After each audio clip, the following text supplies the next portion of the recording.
We will get going, and we will do this old style, people. We're going to get you to think about things and envision it in your mind. So I am going to get my screen looking fine. Good, there we go.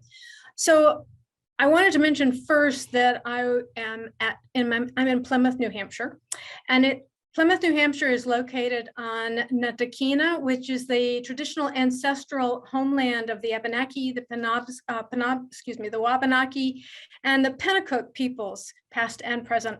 So I want to acknowledge and honor with gratitude the land and the waterways and the people who have stewarded Natahkina through the generations. Okay, can everybody see their chat button? At the bottom of your screen, I'm going to be asking you a few questions in a second. So just have that chat button ready to go.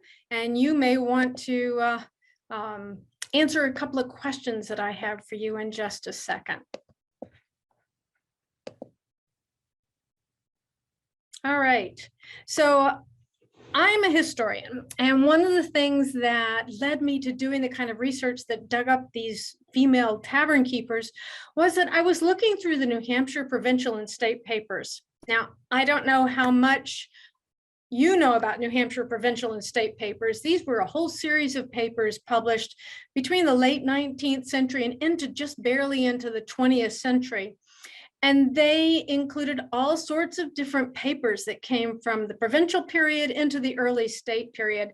Almost all libraries have copies. They're 40 volumes. They take up a huge amount of space. But if you go to your library and ask, hey, do you have the New Hampshire provincial and state papers?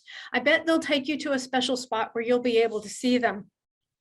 So I was beginning my dissertation research and was really interested in the relationship between women and power. And so I thought, well, let me look at what relationship women had with the government of New Hampshire.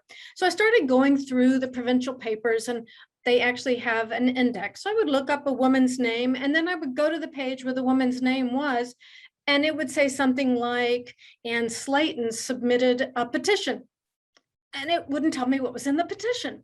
But right underneath it would be Joe Schmo presented a petition. And here's what it said. And I went, so where are these? So I then went to the New Hampshire State Archives, and all the petitions that were submitted to the state government that haven't somewhere gotten lost are in our archives. And so I started reading the petitions of these women. And then I ended up using treasury records, et cetera. Anyway, it was just this wonderful, first it was my anger at these late 19th century, early 20th century publishers not putting women in, like, what are we, chopped liver? No, that led me into looking into other things and trying to find out what it was with these women, and in the course of that, I discovered that a lot of colonial women often ended up running a tavern. So let me ask you, you ready with the chat? What I'm going to ask you is I'm going to ask you a question. I want you to type your answer into the chat, but don't hit go yet. We're going to do something that over the course of the pandemic, professors and teachers have said they're using called waterfall, which is where people answer a question and they answer it all at once. So I'm going to tell you to hit enter at one point. And then that's when we'll all hit enter and you'll see all the answers coming up. This will help you have a little chance to think about the question and put in the answer. So my question is, what do you think of when you think of 18th century colonial women? So you can type your answer in. What do you think of when you think of 18th century colonial American women?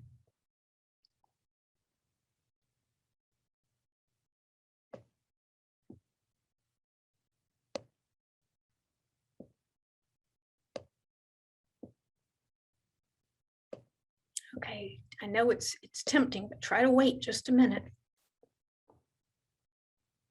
All right, you ready? Hit it, hit enter. Excellent. Oh my goodness, you guys are wonderful.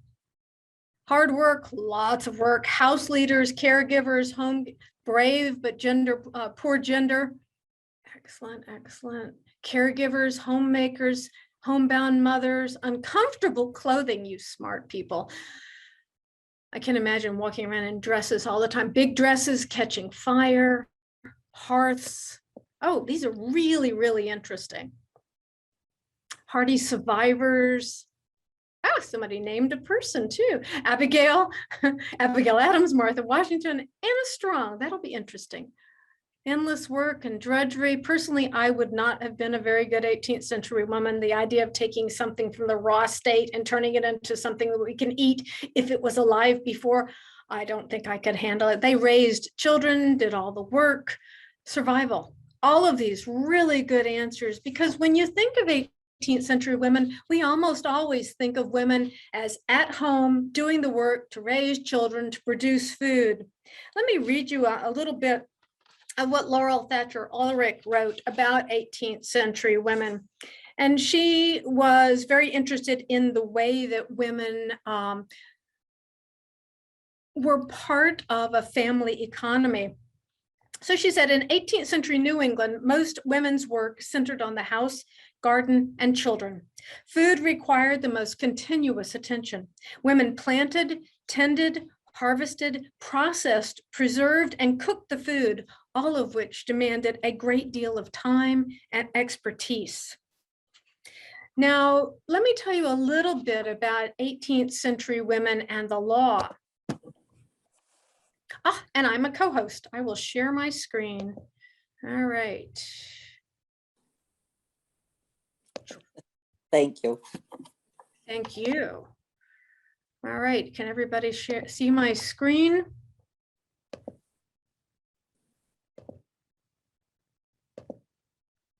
Okay, so we have talked about this. This is the research. In the part of my research, I was at Dartmouth in the Ronner Special Collections area and found this. Okay, so some of the questions that I want you to think in mind as we're going through tonight is to think about what we think of women. So what are our 21st century understandings of women and ultimately taverns? I want you to think about how women related to power and what were the sources of power. I also want you to keep in mind that gender isn't the only thing that was affecting women. Class also was really very important. And so when you're looking at the idea between class and gender, remember that there are times when class superseded gender. I also want you to think about what kind of power a woman might have had locally that she would not have had in another area. So that general power versus local, and also just their influence they might have had. And I also want you to think about what are community accepted. Oh, does everybody have an echo? Let me see if I move my phone away. Is that at all? No echo here. No echo here. Okay. Oh, also race. So very, very true, Carolyn. Good. So I am so sorry if some people do have an echo, Nancy. I notice you do. Thinking about community accepted sources of information as well. Where do you go to find out what is going on and what you need to know? Okay, so what do you think of colonial women, I asked you. So let's look at the law as it applied to women. First of all, of course, most women married in the course of their lives. As a matter of fact, it looks like 95 to 97% of all women married. And once a woman married, they were under the laws known as Femcovart, or the laws of coverture, and they operated under those legal rules. As 18th century legal commentator William Blackstone baldly stated, women suffered civil death upon marriage. She ceased to exist in the eyes of the law. A woman's legal being, in other words, was completely consumed by the legal being that was her husband. So married women were prohibited from owning property, from selling property, from entering contracts, from making wills, at least without the consent of their husband. Now, a single woman was known as a femcovart. Let's see, there we go. Or, excuse me, a femme sole. A femme sole was a woman over the age of majority. Usually majority was somewhere between the ages of 18 and 21. And widows were also a femme sole. These women had legal standing before the courts. They could sue, they could be sued, they could own their own land, they could sell their own land. What limited them was the acceptance of the community and obviously their own abilities. So the role of the widows. All right, so I mentioned that I had 2 questions I wanted to ask you. So I want everybody to go to the chat, and I want you to, and again, just wait until I say enter. What do you think of when you think of taverns? So if you could take just a minute and put that in the chat.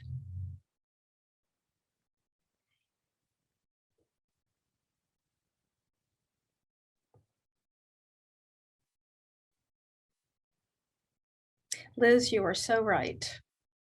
Wealthy widows were the lucky ones. Okay, enter. Oh, y'all are good. Oh, I see we got a Wayside Inn. Beer, food, gossip, court sessions, excellent. Taverns, loud, smoky. Communication, fun, socializing. Meeting places, housing for travelers, the hub of the community. An information meeting place. Oh, these are all really good. Much like a restaurant of today. Drunkenness, men drinking, food, women in back quarters, men meeting to network, prostitutes and men, travel stops, margaritas, but maybe not then. People out of control. Oh, these are all really, really excellent. So we're going to take these 2 seemingly disparate ideas and we're going to pull them together and think about women and taverns. So let's look at some of the laws as they applied to taverns. Tavern life is something that has interested a lot of historians over the years. And so it also interested lawmakers because they had to make sure that they could control this boundless place that you and I have just discussed of potential trouble. So these are the statutes as they applied to a licensed tavern. And the people that we're talking about tonight are licensed tavern keepers. So by law, they had to serve food and drink.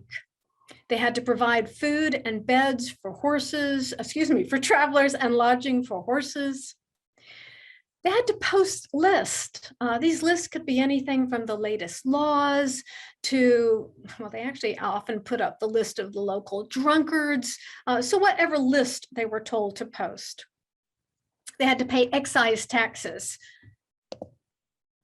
They also had to control drinking time. They usually limited someone to drinking for 2 hours.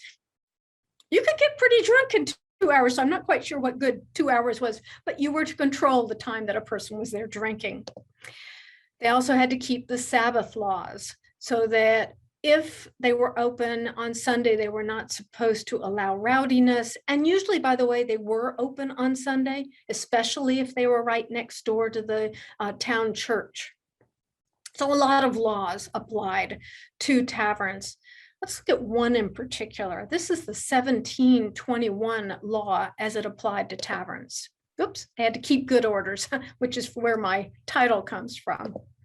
Okay, so here's the 1721 New Hampshire law required all licensed houses within this province to constantly be provided with beer or cider for the refreshment of travelers under penalty of paying 10 shillings for every defect, so often as they be found 2 days without it.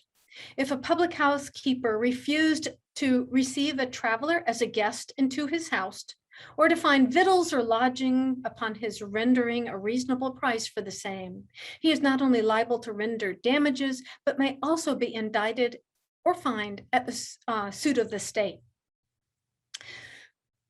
They do assume that the tavern keeper is a man, but this applied to anybody who owned and ran a tavern. Okay, so let's look at some of these taverns. I want you to notice the mess. This kind of fits some of the ideas that y'all mentioned earlier. And also notice that sometimes they have this glorified idea of what women did within taverns. You can also see in this case that they would decorate. In this case, it's a decoration you can see for Christmas. We can get a few ideas from here. Mistletoe on the ceiling, some greenery in the front windows. And I just adore this one because it is in color, for one thing. So it's a painting.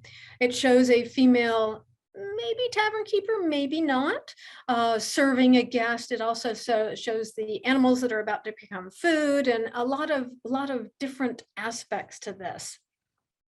But you can see that in the 18th century, women are there. They are, as part of this, they are pictured as part of tavern keeping. All right. The other thing to think about, we've got laws, we've got kind of a visual of what a tavern would look like. Custom also played into this as well. So if you're looking at custom and taverns, one of the things to remember is that accommodations were for town and town businesses as well. So you could often find like the local lawyer there in the tavern, and he would pull in 2 witnesses and you would sign wills there in the tavern. It was also the place that you got a source of news. So you would go in and find out what was happening. You'd hear somebody, if you were illiterate, you'd hear somebody read the newspaper. You'd be able to share news of what's happening in town. Maybe you're talking over the latest sermon that was given in town. It was a place to transact businesses of various kinds, whether you might need to have an auction. They often used taverns as a place for an auction. It was a place, though, where order must be maintained. The tavern keeper would lose his or her license if order was not maintained. The other thing to think about a tavern is that it was called a public house. That's where pub comes from. And the public house in the colonial 18th century was truly public. It was a highly regulated business. It involved state authority, as well as all the authorities that market forces involve as well. So it was a very important part of the town. I know that this may go against what some of the historians of religion believe, but I believe that the tavern was as important a place to network as going to church and socializing afterwards would be. So it was a place where they could sit and talk and share news. It was a place where everyone ended up at some point or another. So now let's bring those 2 disparate ideas together. We've got women, we've got tavern keeping. And if you're looking at women and tavern keeping, you're thinking like government regulation, licensing, handling drunks, controlling the patrons, controlling the flow of information, knowing where you stood on the hierarchy of tavern rankings, which always reminds me a bit of how we judge colleges. Why would the government allow a woman to run a tavern? And on the flip side, why would a woman want to run a public house of entertainment? So there were these contradictions that go along with public houses and women. So here's the idea of entertainment. Perhaps because taverns are often associated with that mythic disorder of 19th century Western saloons, occasionally with some reason, it's often assumed that the only women present in a tavern would either be women of ill repute or some poor female drunkard. Some other good histories of otherwise good histories of taverns have made that mistake as well. But because tavern licenses required a public house to offer entertainment, that association leads people to the wrong conclusion. For English American colonial innkeepers, entertainment meant comfortable rooms, appropriate housing, sustenance, and of course, a well-managed bar. There was no law prohibiting women from managing or owning a tavern. Licensing of taverns was mandatory, but a woman's decision and the executive's authority for a woman to run a tavern were not. Yet many have assumed that women would not want to, not even frequent a tavern, much less run it. Yet female tavern keepers figured prominently in almost every New Hampshire community at various points in time. taverns did provide in-home work for mothers. Now, there were strangers in the house as well, but she could make a profit doing what she had from childhood been trained to do, provide food and hospitality to guests in her home while watching and caring for her children. But the other contradiction to think about is that taverns required a voice of authority. And the 18th century, really in 19th and most of the 20th century, did not believe that women had voices of authority. So taverns required a business acumen that usually people did not think that women had. The other thing to think about, and I have skipped something here, let's see, yes, local voice of authority, is that taverns were a really important source of income for the government. As a matter of fact, when someone came from England to look at New Hampshire in 1756, he reported back to the government that half of the income of the government came from tavern excise taxes.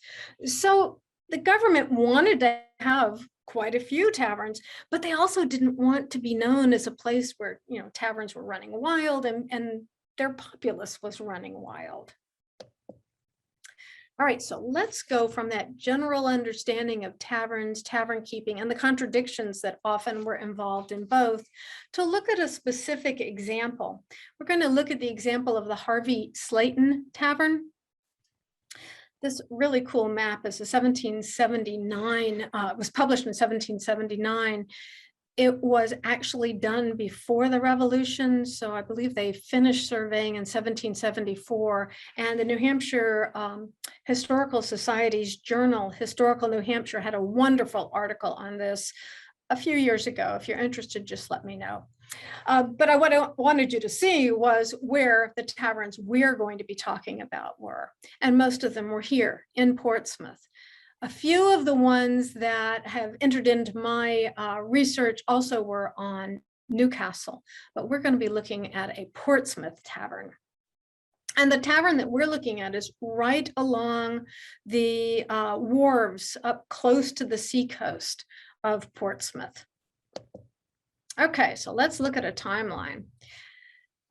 The woman we're starting with is Elizabeth, or as she was better known then, Eliza Harvey. She was a liquor retailer. A liquor retailer means that she could sell liquor from her home, but she could only sell it by the barrel. She could not sell it by the glass. You make more money when you sell liquor by the glass. I mean, all of us understand that now. Think about when you go to the grocery store and you buy, a thing of wine. And if you went and you had a glass of wine at an inn or wherever you were having your restaurant dinner, you would pay quite a bit more than it was because it was poured into a wine glass. So it was the same thing then. And Elizabeth Harvey, or Eliza Harvey, was known as a liquor retailer. Her husband was a captain. He was captured by the French in 1697, and he later died in a French prison. But before she knew he was dead, she asked for and received a tavern license from the selectmen of Portsmouth. Don't you love 17th century handwriting? This is a late remnant of 17th century handwriting. You'll see in the next one that there's a dramatic change going on, but it starts, and I'll read the first line for you. Widow Harvey making application to said selectmen for their approbation and license for keeping a public house of entertainment, where she now liveth. It is judged she is a woman capable for that design. And so they granted her the license. So this was 1697. Now notice what's involved here. The select board had to look at who was applying and decide whether or not this person should run a tavern. So they had to have community approval. And they had to apply for this tavern license every year. So here's another one. This is the 1703 one. This is not the one I said the handwriting was better in, but I want you to notice that by 1703, so she starts in 1697, by 1703, the select board said that and I'll show you right here, Eliza Harvey is a meet and fit person to keep a public house of entertainment for said town. They trusted her to run a tavern appropriately. So the Harvey Slayton Tavern started in 1697 and began to grow and become an important place that people stayed. By 1714, Eliza's son, Thomas, was ready to take over, and he married Ann Jose. I'm actually not sure how to pronounce that last name. If any of you are from Portsmouth, I'm happy to hear how Jose would be pronounced. Thomas gained a license to keep the tavern, so it moved from a tavern license in Eliza Harvey's name to Thomas Harvey. Thomas, though, was also called a cooper and a ferryman, as well as an innkeeper in official records. You have to wonder, who actually ran the tavern? I can imagine Anne, a young bride, coming into this tavern with her husband and her mother-in-law. And her mother-in-law gradually teaching her all the things that she needed to know. Here's how I manage to handle all of the linens that need to be done. Here's what I do when, so-and-so who's, kind of notorious gets out of hand. Here's how I, etc. So you can imagine that shift going on. Anne and Thomas had a number of children, and in 1736, Thomas Harvey died. I do not know when her mother-in-law died. Eliza Harvey just kind of disappears from the records, which always makes me very sad. But Anne Harvey became the licensed tavern keeper in 1736. So she emerges from coverture, and here she is in her name now. She had a number of children. We don't know how many, but we know that she had 7 children under 7. I know, I see people shaking their heads. I think the same thing. It may not have been an easy transition to widowhood. For example, on November 10th of that year, as she was trying to settle the estate was sued. So she was sued because the shopkeeper said, your husband never paid me for X. And so she managed to get past the difficulties of settling her husband's estate. We know that under Anne Harvey's tutelage, though, the tavern really began to grow even more than Eliza had gotten it to grow. We know that Ann Harvey was paid by the government. We don't know exactly why, but we know that they actually paid her more than 27 pounds in July 1737 because of a list that she had turned in of things that they owed her. The government paid her for expenses at selling the excise. Not that she bought the excise tax, but she was probably the place that an auction took place for selling the excise. In 1741, the province of New Hampshire paid Ann Slayton sundry expenses for recruiting His Excellency Governor Wentworth. This, by the way, is Benning Wentworth. For those of you who know Benning, you probably know that the man needed the job. He didn't need to be persuaded or recruited, but clearly it had been quite a party as they celebrated his new position, because Ann Harvey was paid 100 pounds. And we're going to talk about why Slayton's name is here in just a minute. The committee for making a new table of fees and settling fines also owed her money. Notice that it paid expenses plus dinners plus 2 breakfasts. And she was paid for housing French soldiers during part of the many, many, many wars that the English and the French had that spilled over into North America in the late 17th and into the 18th century. In 1745, she was again paid for selling the excise, and there were additional bills as well. There were town meetings held in her tavern. She provided supplies for the poor, and then the town paid her. Constables came in, not for donuts, but for dinners and drinks, and she was paid by the government for that. So she did a lively business, as you can tell, with the government. In 1738, so 2 years after her first husband died, she remarried, and she married William Slaton, who was a captain. He was someone who was in and out of Portsmouth on a regular basis. I do not know if she had a license during this time. I wish I could tell you that every year I found a license, except not true. I wish the government had done a good job of keeping all of the licenses, but they were individual pieces of paper that were apparently separated at different points in time. So I don't know if she ran the tavern during the time that she was married to Slaton, but Slaton died in 1740 while he was in Barbados doing business. And so she either restarted or continued her tavern keeping business. I suspect she had been keeping it anyway, and here was a chance to restart it under her own name. In 1736, she had been named the administrator of Thomas Harvey's estate, and in 1740, she became the administrator of the estate of William Slaton, so her husband. So she was running her household, running the tavern, handling the administration of both her husband's estates, while, of course, raising her children. It was a very popular tavern. Again, location was really good, and she got a really good reputation. Before we look at this, Alexander Hamilton is not the Alexander Hamilton you were thinking of. You know, Hamilton has been so much in the news. I kind of wish it was, but it's not. This was a Dr. Alexander Hamilton from Maryland, and he kept a diary that's fascinating to read. In the time that he did some traveling just before he died, he was traveling for his health. It did not work. He wrote in 1744, I arrived in Portsmouth at 4 p.m, which is a seaport town, very pleasantly situated close upon the water. I put up here at Slater's, a widow woman who keeps a very good house and convenient lodging.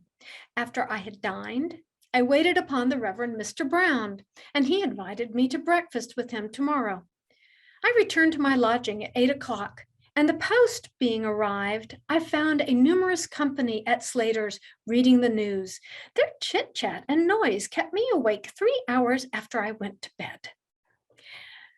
Eliza Harvey's tavern had become the place that the post office, well, it became a post office, if you will. When the post was taken from Boston up to Portsmouth, it was dropped off in that tavern. Here we are many years later, and this same tavern is still the place that the post arrived. And so everybody's very excited about, what news they're hearing. So Dr. Alexander Hamilton is one good example. James Burkett is another person who came to Portsmouth and stayed at Slaton's. We came ashore and spent the evening at the widow Slaton's with Paul Marsh, Captain Pierce, and several others, where I lodged and intend to do so during my stay in this place, being the best tavern for strangers in town. The man was from away, and yet he knew that this was the best place for strangers in town. He dined with her often, as you can see, and on other days he dined with, some of the cream of the crop for the people in Portsmouth.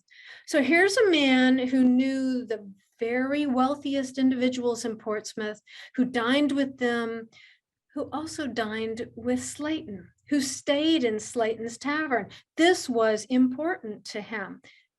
And it also shows where she kind of stood by this point in the rankings, if you will, of taverns. This was not a poor tavern. This was a tavern where people of some wealth stayed. It was also a place where they held auctions. So here we are looking at the Masonian proprietors. If you know about New Hampshire's history, you may have heard about the Masonian proprietors. And if you have not, I'm happy to talk with you offline about it, because it is a very interesting background to legal title of almost anything in colonial New Hampshire. Well, the Masonian proprietors met in Slaton's Tavern in February of 1753 and dealt with handing out lots. And you can see they've got the division of lots there.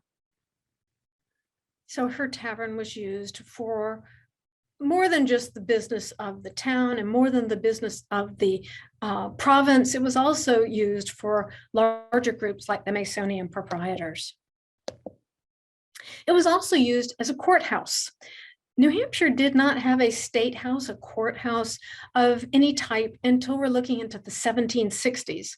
And I have to tell you that they were ordered to build a courthouse in the 1690s, and they did not. They used the monies for other things. And in this case, there is no court. So the court was always held in taverns, and it was often held in Ann Slayton's tavern. And you can see that there were courts and juries, and they used firewood and candles for the inferior and superior courts and juries during that time, and brought in a hefty sum. They also revised the laws for sundry expenses and thus sundry things, and thus they ended up with expenses that had to be paid to Anne.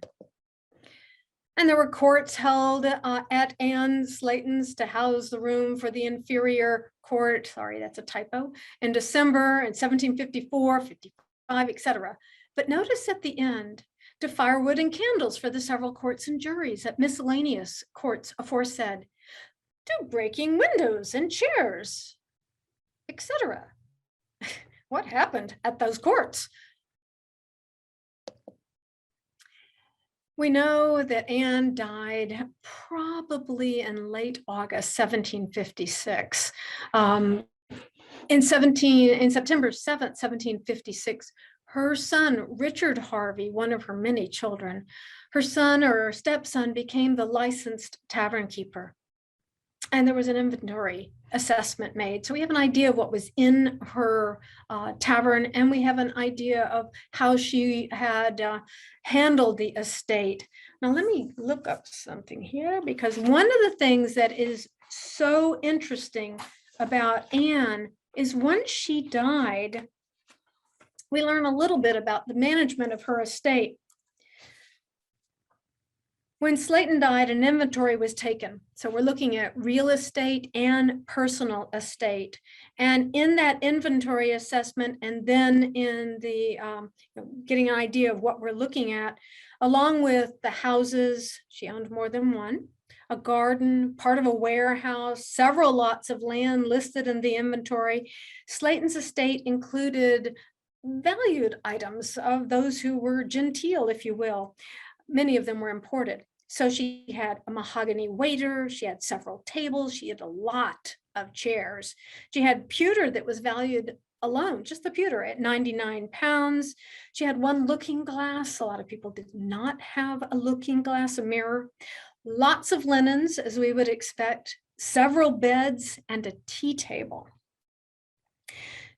When Anne had been the administrator of her first husband's estate, when Thomas Harvey died, he had a fairly substantial estate. It was valued at 807 pounds.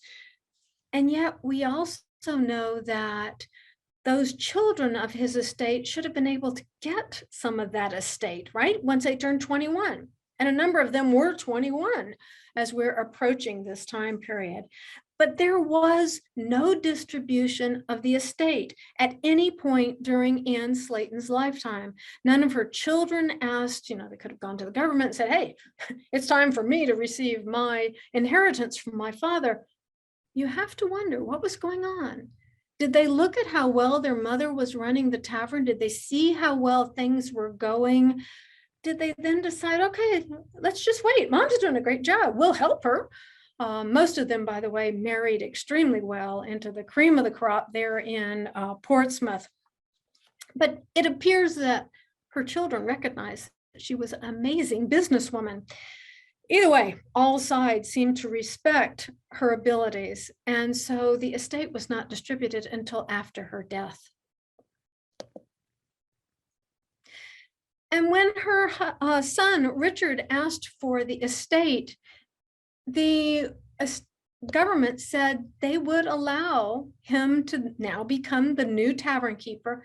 And they said it was because of Anne. Notice this. Whereas Mrs. Ann Slayton, late of Portsmouth, in the province of New Hampshire, widow, deceased, kept a public house of entertainment to the satisfaction of all. I've read a lot of tavern licenses. Not a single one has referred to a previous tavern owner in this manner, much less the mother of the person who's applying for the tavern license. This is a really interesting posthumous help that Anne gave to her son, Richard. What's also interesting is that all those meetings that I mentioned that the government was holding in Anne Slayton's tavern left her tavern when her son became the new tavern keeper. They moved from Anne Slayton's tavern to the tavern of another woman. And the woman's name was Hannah Horney, for those of you who are from the Portsmouth area. Now, why would that have happened? I mean, you can imagine a couple of reasons. They trusted Anne. I mean, that was part of it. Another reason is because of the location. By the time we get to this period, the 1750s, the Market Square area of Portsmouth was becoming the place to be, and Hannah Horney's Tavern was on Market Square. So perhaps that's the reason. I have to wonder, though, and I keep toying with this idea, why did they move from the tavern of one woman to the tavern of another woman? If you go, by the way, to Strawberry Bank, you'll see the William Pitt Tavern. They didn't know about any of the women that I'm mentioning to you until I brought it to their attention. They didn't know that the government had ever used anybody else's tavern. So it's just a really interesting mix of things that are hidden in the past that we can think of. So the people of Portsmouth, and certainly the government of New Hampshire, believed that women could run taverns to the satisfaction of all. So let's think about a couple of questions, and then we can turn to your questions. Okay, what constraints did female tavern keepers like Slaton face? What issues did issues like trust play in decision-making for colonial taverns? You have to wonder what kind of networking she was doing in the background. What do the laws say about the values of society, and how well do they reflect the society? How useful is the statutes, if we look at them, and the common law in explaining early American society? How useful are our current laws in explaining our contemporary society? So if you can take a minute, if you have any questions, please put them in the chat. I'll be happy to answer any of them. And I will stop sharing, and we can see each other again. How expensive? Marcia, I just want to say, to say thank you, and I'm so sorry we gave you the handicap, but you did brilliantly with that. Hopefully people can stay for some questions, and if you're willing to do some more, I think that'd be awesome. So thank you. Excellent. I'm going to answer the couple that are in the chat, if that's okay. So how expensive would a license be for a woman versus a man? Absolutely no difference for a man or a woman. There was a license fee. I have looked at Elaine Foreman Crane's information on taverns down in Rhode Island and found that, interestingly enough, in Rhode Island, they had astronomical prices for tavern keepers, and it kept a number of people from running taverns. In New Hampshire, it was very, very low. I do not remember off the top of my head. Happy to follow up with you, George, if you would like to contact me. In your research, have you come across any taverns or tavern functions that may have been conducted in support of travel on the Merrimack River? Even more specific, in support of canal-related travel. Oh, Bill, I wish I knew. I do not know, because my research really stops in 1770. And so I don't know about that, although I really wonder about it. And if you think about, some of the people that were traveling up and down the taverns, up and down the rivers, and how they were using the river as a highway during this point, and then you put the canals in. Yeah, I am mblaine@plymouth.edu, so feel free to email me with that information. I would love to know, Bill, what you know about it. Some of the related tavern functions. Ha!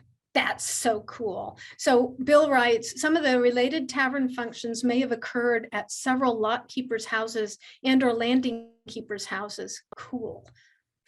Did older children take care of younger ones so that women could work? Yes, definitely. I have read, of people talking about taking care of the younger kids, and usually there would be, one child assigned to take care of a variety of children. One caveat to that is that women often the children were all around them. It was their home. So if you think of a tavern, remember it's a home as well. And I do have one instance where somebody wrote about, they walked into a tavern and here's a woman, she's the tavern keeper. She's got one child on her hip, two at her side. And the tavern, of course, at that point, she's running it. It's part of her house. It's part of her family's business. So yes, the younger children were taken care of by the older ones. And I wish I could say it was this, same way that we would think of them, keeping them safe. And yet some of the most frequent causes of death outside of illness was catching on fire, because you're in an open hearth, and children, could happen to children, could happen to women, think of the long skirts, etc. Information about the article in the Mac of Portsmouth is in, it's not in Historic New Hampshire, it's in, I'm sorry, yes, New Hampshire Historical Society's magazine, their journal is the one where you will find that. It's Historical New Hampshire, Nancy. So if you want to go to Historical New Hampshire, you'll be able to find it. As a matter of fact, you can do a search if you're a member simply by going to the New Hampshire Historical Society website, into their library, and you'll be able to search for it. If you cannot find it, again, please feel free to email me. I'll put my email in the chat.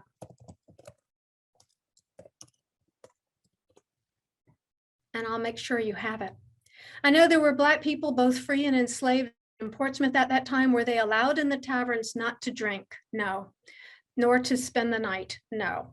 Unless they were there as a servant of someone who was there.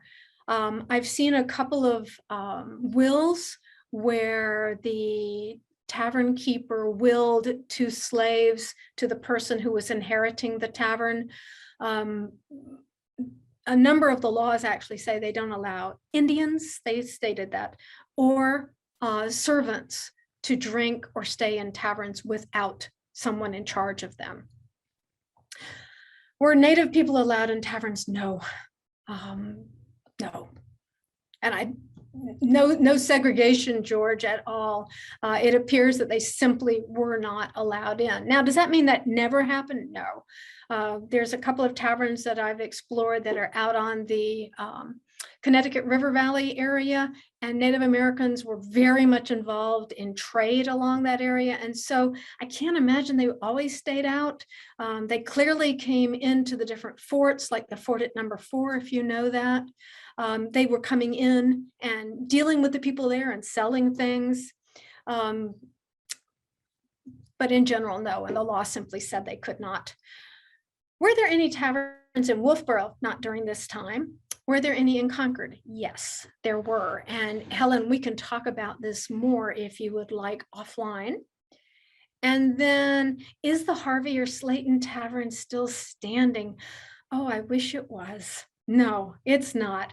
It was in the 19th century, they had a kind of an early urban renewal and did away with a number of the buildings down along the seacoast. And then as you move into the 1960s, the only reason we have Strawberry Bank is because urban renewal was threatening those areas. So a lot of Portsmouth got changed during that time period. Was it acceptable for women to socialize together in taverns? Yes. I have seen a number of times where women were actually signing as witnesses for different business things that were happening there in the tavern, and they were clearly signed in a tavern.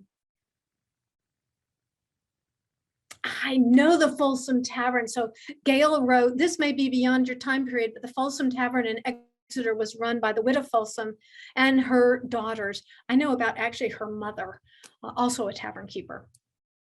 Wolfboro Tavern was built in 1812, so yes, a little after me. The fort at number 4 at Charlestown, 7th generation grandfather taken prisoner by the natives. Oh my goodness, Kathleen, who is your grandfather? Because I actually studied them a lot. I've done a lot with fort at number 4. Who was he? Peter Laborie. So, okay, sorry, people, this is off the subject, but I've done a lot of stuff with Susanna Johnson, with whom he was taken. So cool. Was the phrase "mind your P's and Q's" used during this period? Debbie, I do not know.